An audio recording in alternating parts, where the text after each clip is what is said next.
Hello, and thank you so much for taking the time to listen.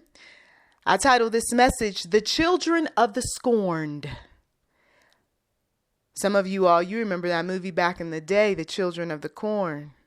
These very disturbed children who were, just simply put, murdering some folk. It was a thriller, a horror. But today's message isn't about some little kids going around taking some folks out of here. But we are talking about children as well as adults who are scorned. Scorned because repeatedly they have been used, abused, physically assaulted, sexually wounded, mentally, physically. A lot of things going on with these individuals. These are the children of the scorned.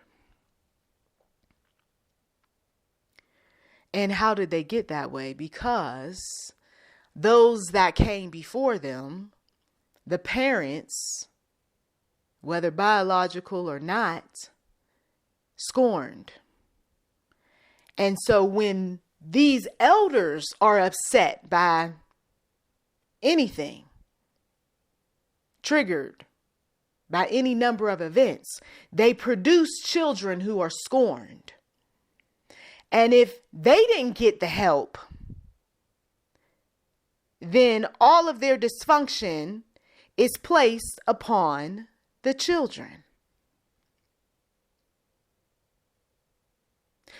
There's not just the scorned white woman or the scorned black woman or the scorned father or the scorned boss. There's, some folks, they got this narrow view of who the scorned is.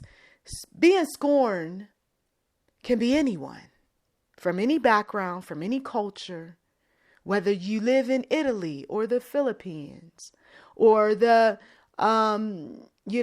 Norway or Russia or Mexico. You can be that child of the scorned parents. You can be that grandchild of the scorned grandparent. You could be the foster child of your scorned guardian or be living with your scorned sibling. But to be scorned, to be hurt, to be upset, to be resentful, to feel bitter inside. These are real emotions. And once again, if left unchecked, all you do is produce scorned people around you that you claim you love, you care for. But if you really do, then you wouldn't be putting all of your negativity, your trauma, and your drama on these people.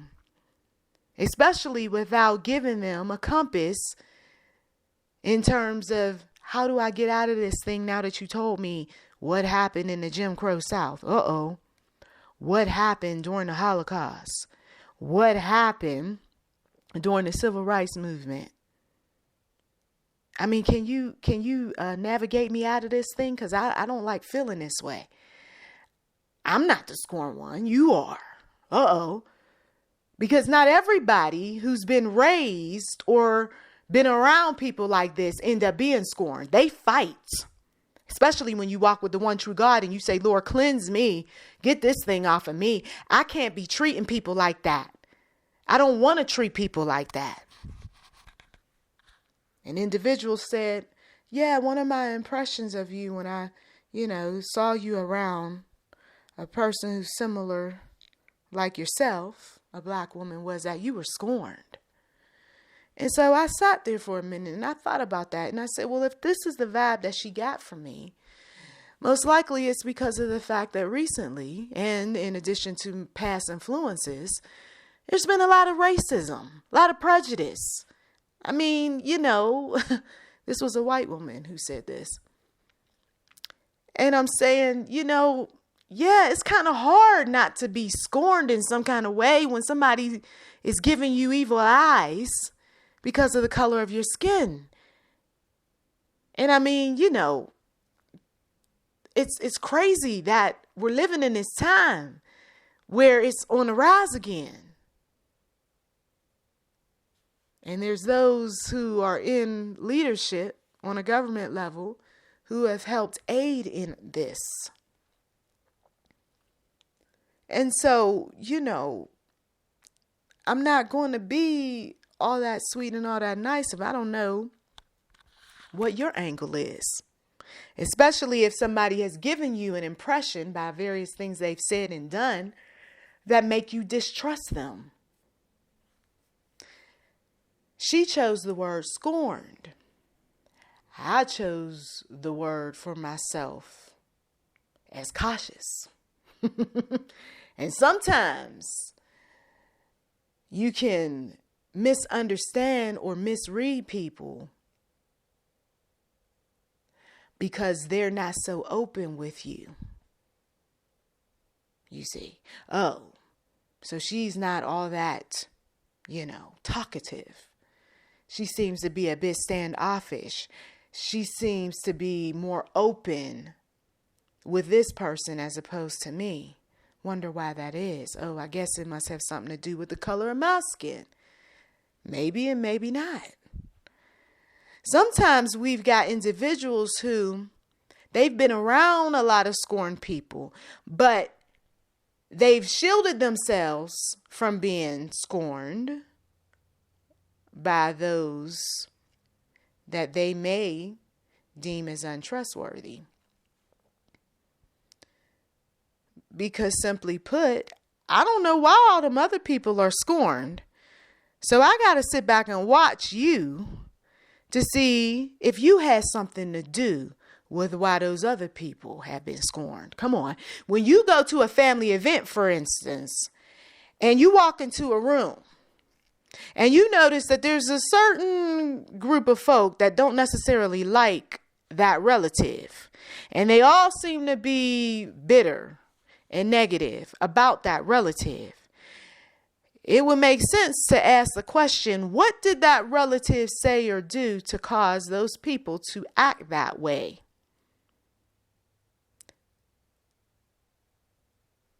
But we don't stay in that place of bitterness and resentfulness or resentment. We don't stay in that place. We allow the Lord to lead us out of that. So I sit back and I observe and I watch and I say, well, yeah, I understand why I'm giving off that vibe, because I saw some things. I heard some things. And this doesn't have anything to do with black or white. I just see you for who you really are. You see. We've got to be careful once again of misreading people. We've also got to pay close attention, though, to those who, oh yeah, there's no doubt about it, she's scorned. She's a scorned wife, because look at how her husband behaves. He's out there friendly with everyone but her. Oh, that's a scorned parent. And why? Why is she that way? Because her son and daughter are always cussing and fussing and fighting. And so she's not all that happy about parenting. And she's tired. We pray for the scorned. We talk to the scorned about what we observe. In love, of course. And we listen more than we speak. And we'll find out that somebody may be on that fast track toward healing, and that they're not staying in that place of being scorned. It's just a temporal feeling for the moment. And all of us who have gone through our share of issues, we need to be understanding that not everybody is where we are spiritually, mentally, physically, financially, or whatever else. And so there's some anger. Yes. There's some bitterness.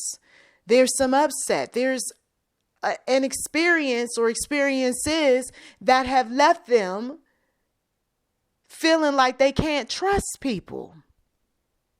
They can't be around certain people. They don't know if you are friend or if you're foe. And until you can prove that you're otherwise, they're going to treat you from afar.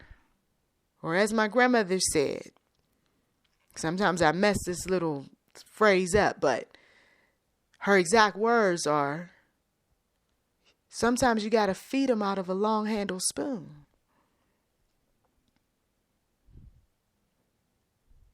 I don't know who I'm talking to, but this message resonates with you because you deal with scorned people on a regular basis.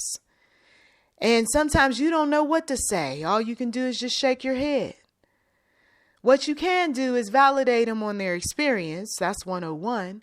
But you can also pray for them on your drive home. Or you can offer to pray with them right there on the spot. You can share your own personal experience and how you overcame. You can direct them to the necessary resources that they need to help them have a better outlook on their lives or others. But what we don't want to do is encourage people to be scorned.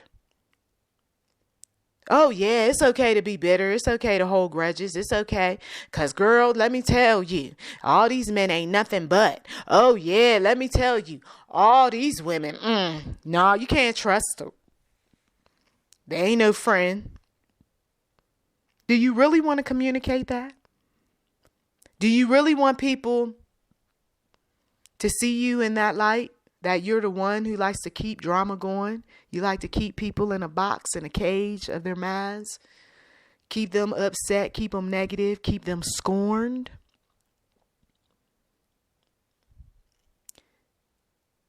The children of the scorned produce children who are scorned.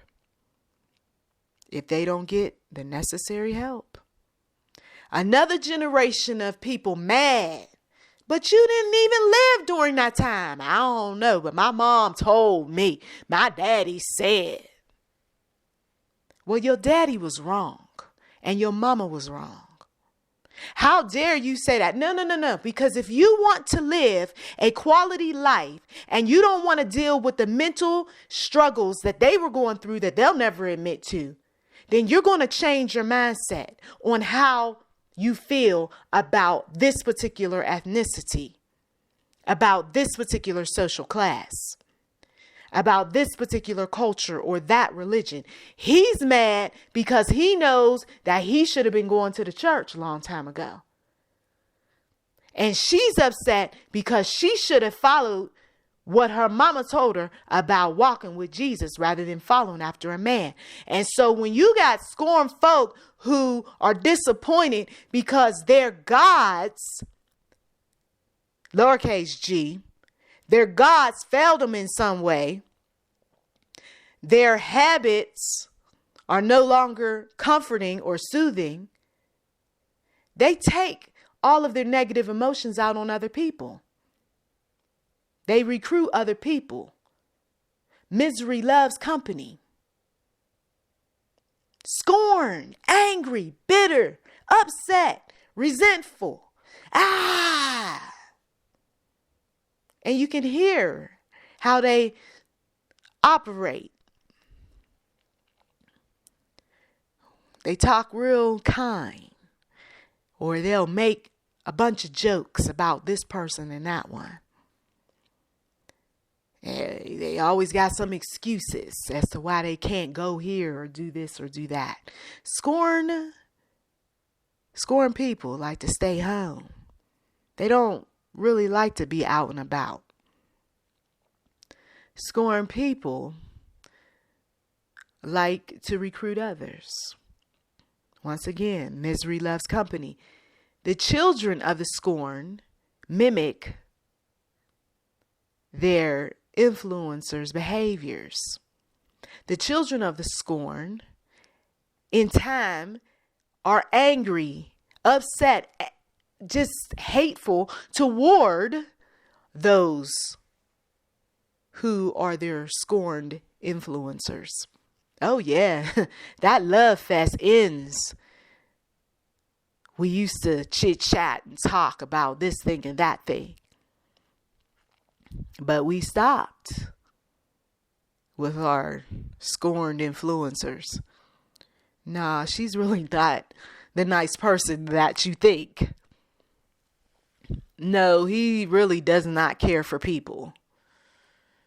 No, I just stopped talking because I just didn't want to be bothered. And these folks, the only time they want to deal with you is if they want something from you. Oh, these people, they're so judgmental. They don't even want you to do anything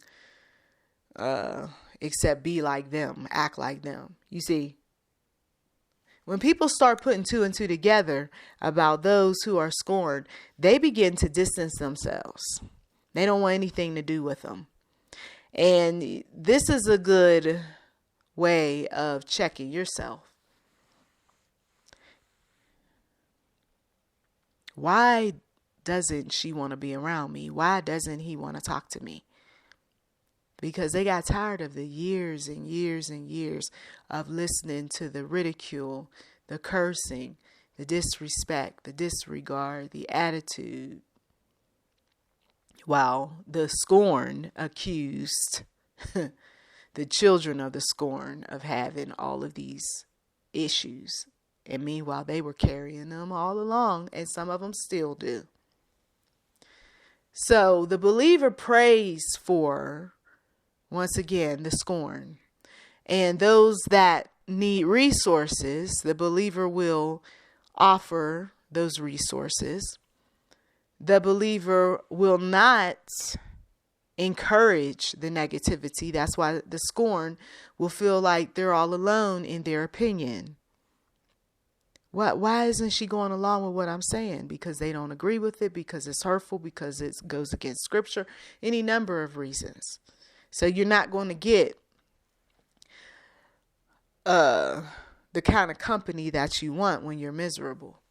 If anything, you start to get angry because that person's not going along with your scorn conversation. I need you to validate me. I need you to get some help. I need you to understand why I feel the way I feel. I understand why you feel the way you feel, but you can't keep talking like that. You're going to push everybody out of your life.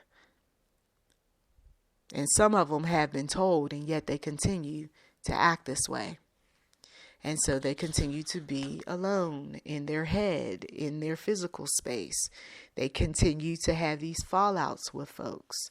They continue to live a negative lifestyle. And so it doesn't matter how much money or how much education a scorned person can be toxic, very toxic. And if you don't have the patience, if you can't stand the heat with a scorned person, then you don't need to be around them on a daily basis, weekly basis, monthly basis. You may even have to just go no contact altogether. And that's a good thing, especially if you got children, because you don't want your children to end up being like them. Well, I thank you so much for taking time out of your busy schedule to listen. You've been listening to YouTube and I'm Enterprise 7. Feel free to like, subscribe, comment. Blessings to you.